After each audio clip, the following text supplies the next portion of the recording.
In today's video, I am going to teach you step-by-step how to reset example deals in Pipedrive.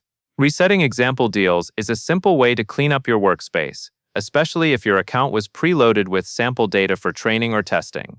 By removing those example deals, your deals area becomes easier to navigate, and your reports and pipeline views reflect only real opportunities. Before you begin, make sure you are comfortable deleting the selected deals, because deletion is intended to remove them from your account. Start by looking at the left sidebar in Pipedrive, find and click Deals. This takes you to the main area where all deal records live. Depending on your setup, you may see a pipeline board with columns, or you may already be in a list. For this reset process, you will use the list format because it makes it easier to select and remove many deals at once. Next, switch to List View. You will find List View next to the pipeline name near the top of the Deals page. Click it to change from the pipeline board into a table-style list. In this view, each deal appears as a row, and you can select deals using checkboxes. Now go to the header row at the top of the list.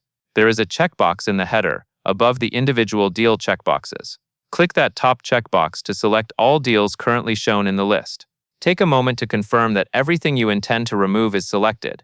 If you use filters or views in your account, the Select All action typically applies to what is visible in the current list, so staying in the correct view is important. With the deal selected, look to the top bar for the action options.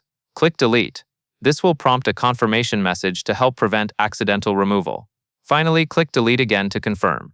After you confirm, Pipedrive will remove the selected deals, and your deals list should clear of those example entries. Give it a few seconds to refresh, especially if there were many records selected. And that is all there is to it.